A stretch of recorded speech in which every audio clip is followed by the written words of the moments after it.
Check Podcasts.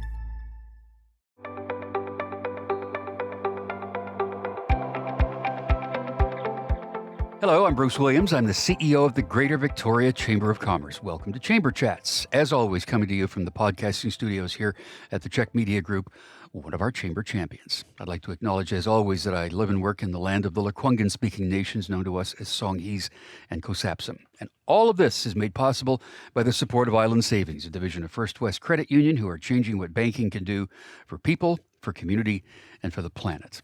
There are a number of really remarkable and well-known brands that are around Vancouver Island that you may or may not know as much about as maybe you should. And today we're going to talk about one of those.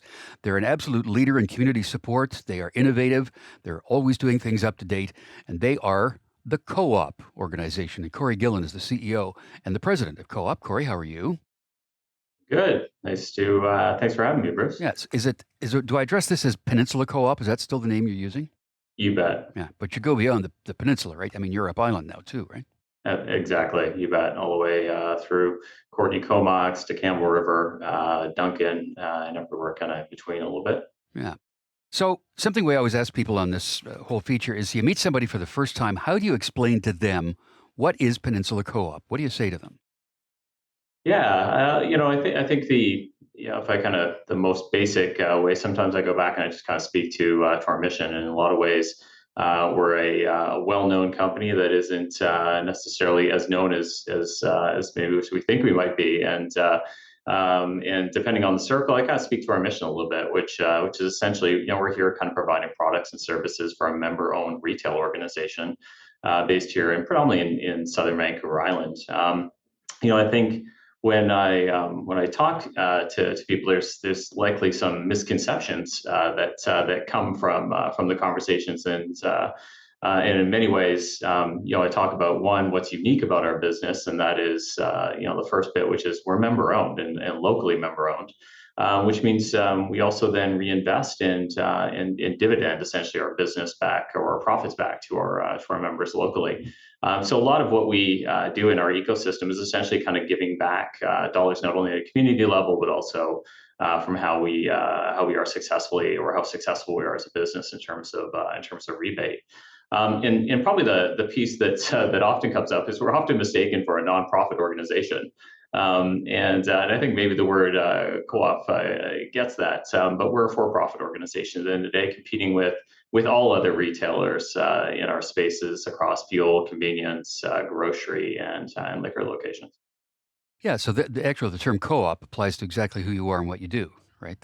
And being member-owned. I mean, there's credit unions that are member-owned and things like that. Absolutely. Czech is an employee-owned company, so that's just a whole really cool dynamic. Now, you yourself, before you came to Co-op, have had a really interesting business background. Tell me about your whole career path that brought you here. Yeah, lifelong retailer.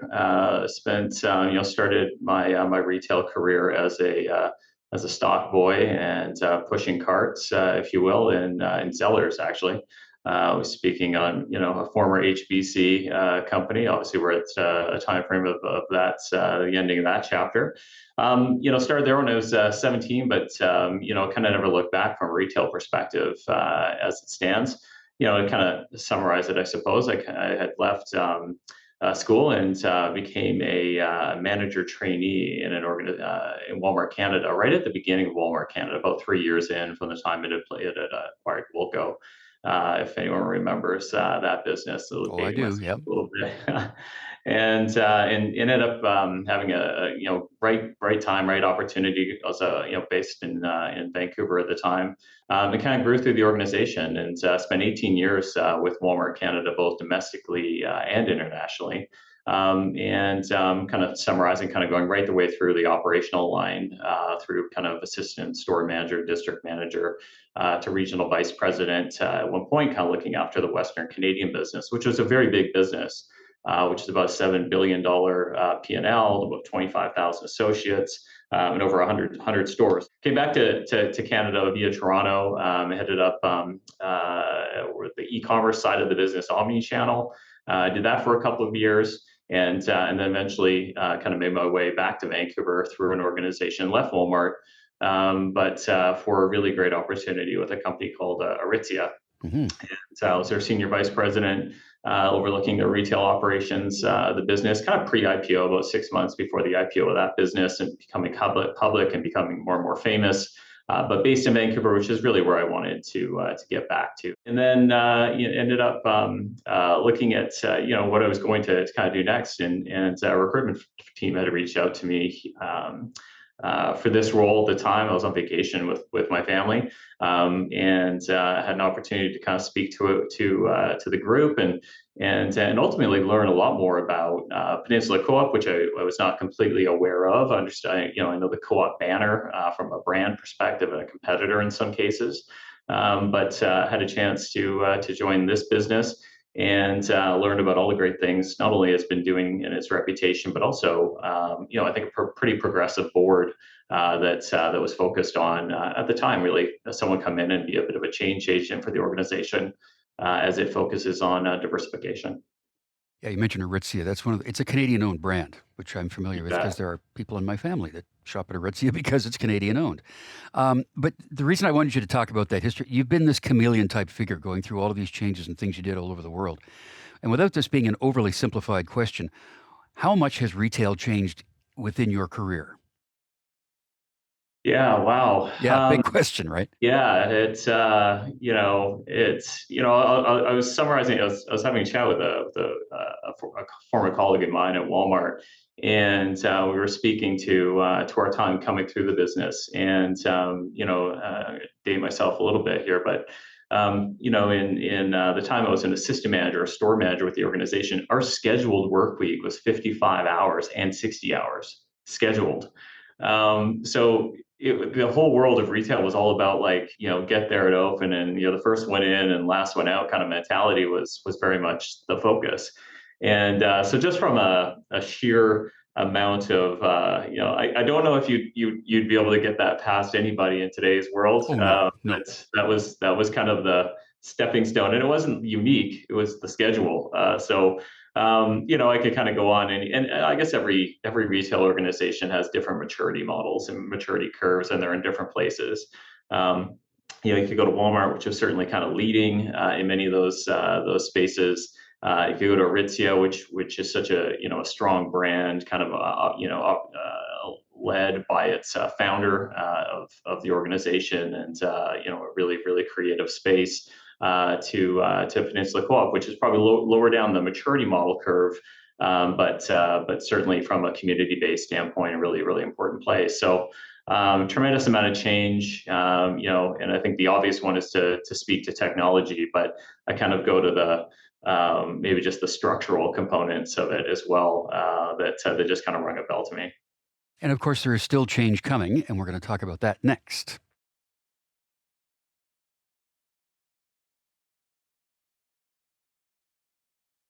Our guest today on Chamber Chats is Corey Gillon, who is the president and CEO of Peninsula Co-op. So you're a company, for a lot of people, you're known as a place to put gas in your vehicle because of the number of gas stations you have. But that whole world is pivoting too, with electric vehicles and hybrids coming along. So you're looking at some diversification within your model. You've also been in the grocery business. But tell me about some of the pivots that are going to happen in the future. Yeah, maybe starting with fuel, which I think is a good place, is probably the most omnipresent in conversation, and something that we're kind of witnessing within our a generation, I suppose, of a movement of from internal combustion to far more of an adoption in EV.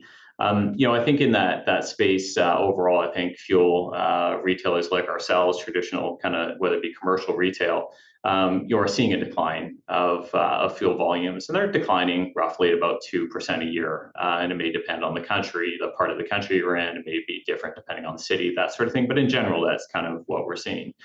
And I think what has been happening is likely there's an opportunity for better margins on the way in. It's a very thin margin commodity type business. The pricing for everything is it's the first thing you see when you drive past another fuel center from one to the other.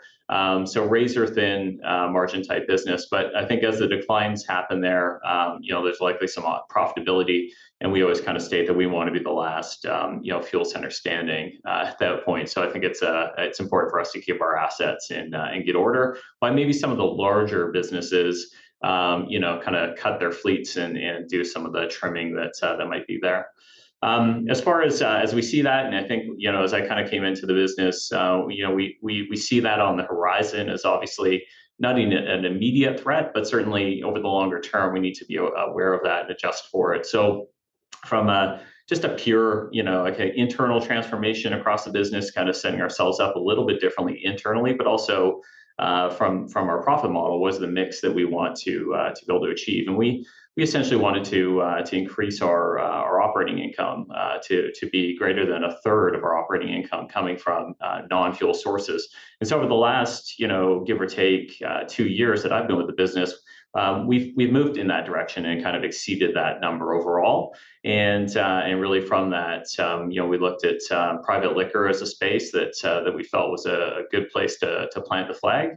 And we've been in a bit of an acquisition roll-up strategy for the last 12 or 18 months. Brought on, about 8 stores. We have 10 liquor stores now that help support the profit model overall, and very profitable, locations. And we've just rebranded them under a banner called Liquor Co. 1977. So we're pretty excited about it. Yeah, I want to talk about the food thing too in a second with the grocery business. But the liquor thing that you're talking about right now, the previous brand was Penco, I believe it was called. Is that correct? Correct. And You bet. you've acquired these other ones and rebranded that. How has we're just for context, by the way, we're recording this in the last week of March, just so you know, so we're not really clear on what the tariffs and all that stuff's going to look like. How did you guys deal with the issue with the United States and supplying American liquor? Yeah, it's what time is it? Yeah. Maybe something's changed by the time we air this thing. But I think what we took I think a pretty pragmatic approach. I think those few weeks kind of leading up to I think the political positioning and pandering back and forth on things. We wanted to kind of really gather some of the facts. How big of a business is this to us? What are some of the risks potentially of carrying, not carrying, both quantitative and qualitatively? And at the end of the day, how much inventory do we own? Because at the end of the day, the only one we'd be hurting is ourselves if we decided to dispose of product or pull product off the shelves we've already paid for it. And in the liquor business, you pay up front. So for all products. So that's been the background in terms of our position going forward. Is one of selling through what we own in that space. And it wasn't as big of a business comparatively to what we maybe had assumed prior to. And when we look at that inventory as we sell through, we're not rebuying, we're not repurchasing that product. We're looking for both local, what are we going to fill those shelves with at the end of the day, and kind of those other pieces within the assortment.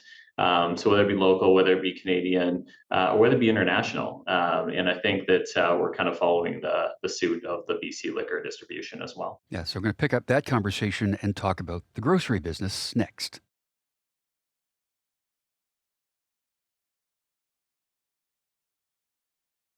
Our guest on Chamber Chats today is Corey Gillon. He is the president and CEO of Peninsula Co-op. So the food business, the whole food supply chain, there's a little bit of an American angle on that too, as people start reading labels more and more. But how do you describe the nature of your grocery outlets? What's the core and context of them? Yeah, from the U.S. supplier No, just in standpoint. general, how you operate, sort of on a day-to-day basis. Yeah, so for Peninsula Co-op, we're a part of and maybe the better way to expand on that a little bit is just where our network, where our business kind of is extends to, I suppose. So Peninsula Co-op's a part of a greater group of cooperative, privately owned, member-owned companies that also own a supplier.